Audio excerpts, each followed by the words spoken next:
سورہ ہجر کی آیت نمبر 61 سورہ ہجر کا 5واں رکوع اور یہ 14ویں پارے کا بھی 5واں رکوع ہے۔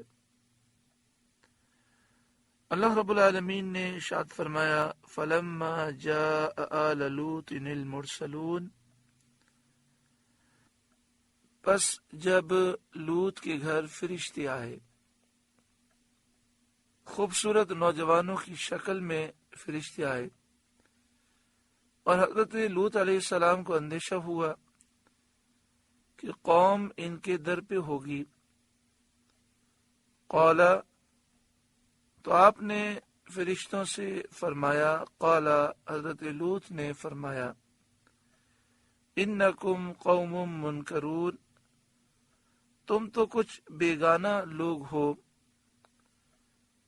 اجنبی معلوم ہوتے ہو، نہ تو یہاں کے باشندے ہو، نہ کوئی سفر کی علامت نشانی تم میں پائی جاتی ہے، یعنی تم یہاں کے رہنے والے نہیں ہو، دور سے آئے ہو، لیکن نہ تمہارے کپڑے میلے ہیں، نہ گرد و غبار کا نشان ہے، تم کیوں آئے ہو؟ قالو، فرشتوں نے کہا، بل جئناک بما کانوا فیہ یمترون، ہم تو آپ کے پاس وہ عذاب لائے ہیں جس میں یہ لوگ شک کرتے تھے،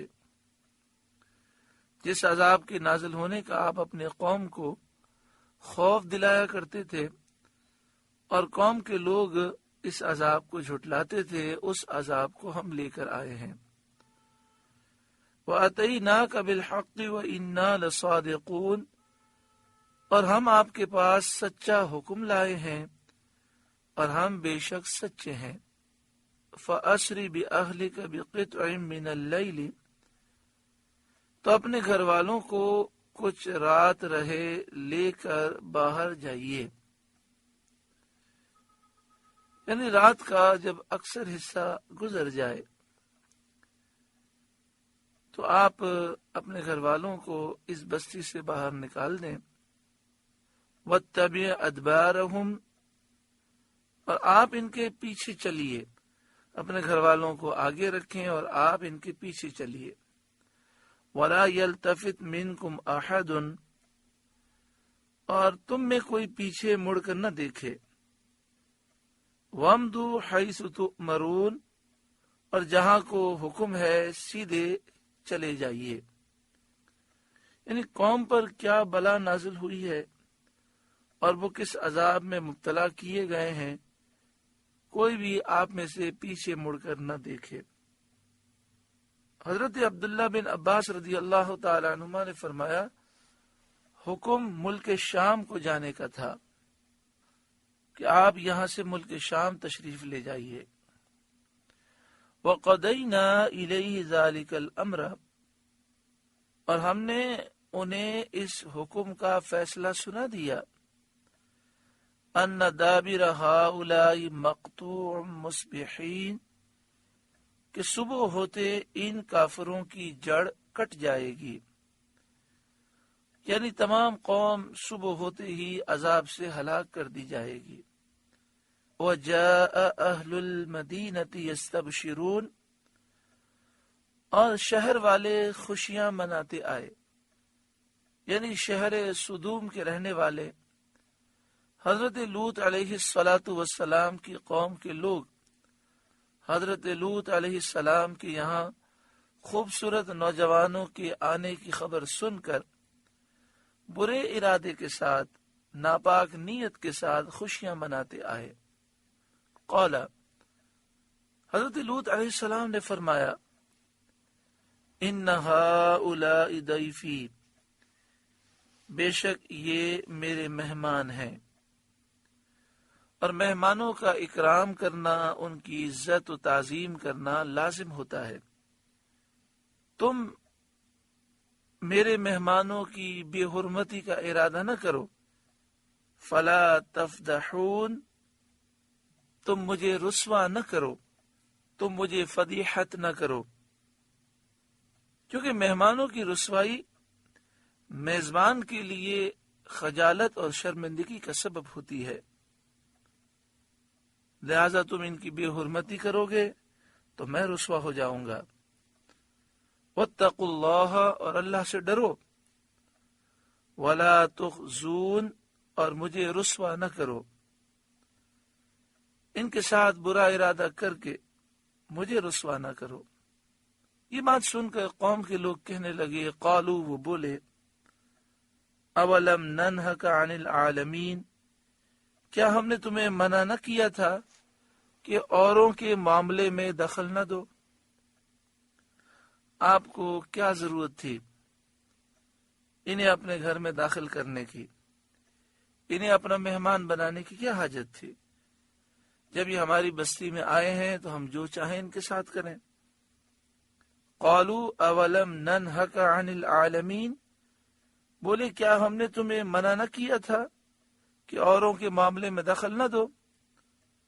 قال، حضرت لوط علیہ السلام نے فرمایا، ہؤلاء بناتی ان کنتم فاعلین، یہ قوم کی عورتیں میری بیٹیاں ہیں، اگر تمہیں کرنا ہے تو ان سے نکاح کرو اور حرام سے باز رہو۔ اب اللہ تعالیٰ اپنے حبیب اکرم صلی اللہ علیہ وآلہ وسلم سے خطاب فرماتا ہے، لعمرک انہم لفی سکرتہم یعمہون، اے محبوب آپ کی جان کی قسم، بے شک وہ اپنے نشے میں بھٹک رہے ہیں۔ اور مخلوق الہی میں سے کوئی جان بارگاہ الہی میں آپ کی جان پاک کی طرح عزت و حرمت نہیں رکھتی، اور اللہ تعالیٰ نے سید عالم صلی اللہ علیہ وآلہ وسلم کی عمر، زندگی کے سوا کسی کی عمر اور زندگی کی قسم نہیں فرمائی، یہ مرتبہ صرف حضور صلی اللہ علیہ وآلہ وسلم ہی کا ہے۔ فرمائے محبوب آپ کی جان کی قسم، وہ گناہوں کے نشے میں بھٹک رہے تھے۔ فَأَخَذَتْهُمُ الصَّيْحَةُ مُشْرِقِينَ، تو دن نکلتے انہیں چنگار نے آ لیا، یعنی ہولناک آواز نے انہیں پکڑ لیا۔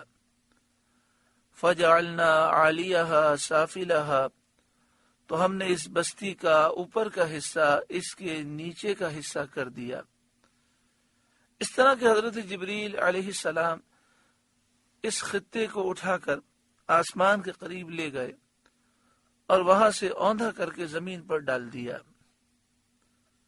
وَأَمْطَرْنَا عَلَيْهِمْ حِجَارَةً مِّن سِجِّيلٍ، اور ان پر کنکر کے پتھر برسائے۔ إِنَّ فِي ذَلِكَ لَآيَاتٍ لِّلْمُتَوَسِّمِينَ، بے شک اس میں نشانیاں ہیں فراست والوں کے لیے، عقل مندوں کے لیے۔ وَإِنَّهَا لَبِسَبِيلٍ مُقِيمٍ، اور بے شک وہ بستی اس راہ پر ہے جو اب تک چلتی ہے، یعنی جس راہ پر یہ بستی ہے قافلے اس پر گزرتے ہیں، اور اللہ تعالیٰ کے غضب کے آثار و نشانات ان کے دیکھنے میں آتے ہیں۔ ان فی ذلک لآیۃ للمؤمنین، بے شک اس میں نشانیاں ہیں ایمان والوں کو۔ وَإِن كَانَ أَصْحَابُ الْأَيْكَةِ لَظَالِمِينَ، اور بے شک ایکا والے، جھاڑی والے ضرور ظالم تھے، یعنی کافر تھے۔ ایکا عربی میں جھاڑی کو کہتے ہیں۔ ان لوگوں کا شہر سرسبز جنگلوں اور مرغزاروں کے درمیان تھا۔ اللہ تعالیٰ نے حضرت شعیب علیہ السلام کو ان پر رسول بنا کر بھیجا، ان لوگوں نے نافرمانی کی اور حضرت شعیب علیہ السلام کو جھٹلا دیا۔ فَانْتَقَمْنَا مِنْهُمْ، تو ہم نے ان سے بدلہ لیا، یعنی عذاب بھیج کر انہیں ہلاک کر دیا۔ وَإِنَّهُمَا لَبِإِمَامٍ مُبِينٍ، اور بے شک یہ دونوں بستیاں کھلے راستے پر پڑتی ہیں، یعنی قوم لوط کے شہر اور اصحاب ایکا کے علاقے یہ کھلے راستے میں پڑتے ہیں، جہاں آدمی گزرتے ہیں اور دیکھتے ہیں تو اے اہل مکہ تم ان کو دیکھ کر کیوں عبرت حاصل نہیں کرتے۔ حضرت شعیب علیہ السلام اصحاب الایکہ کی طرف بھی بھیجے گئے اور مدین والوں کی طرف بھی بھیجے گئے۔ اصحاب ایکہ یہ گرمی سے ہلاک کیے گئے، ایک بادل آیا اور یہ سب اس بادل کے نیچے جمع ہوئے اور بادل سے آگ برسی اور اس آگ میں جل گئے، اور مدین والے زوردار آواز سے ہلاک ہوئے اور زلزلہ آیا۔ اللہ رب العالمین ہم سب پر کرم فرمائے اور ہمیں عبرت حاصل کرنے کی توفیق عطا فرمائے۔ سورہ ہجر کا 5واں رکوع مکمل ہوا۔ اللہ تعالیٰ اس رکوع کی نصیحتوں پر ہمیں عمل کی توفیق عطا فرمائے۔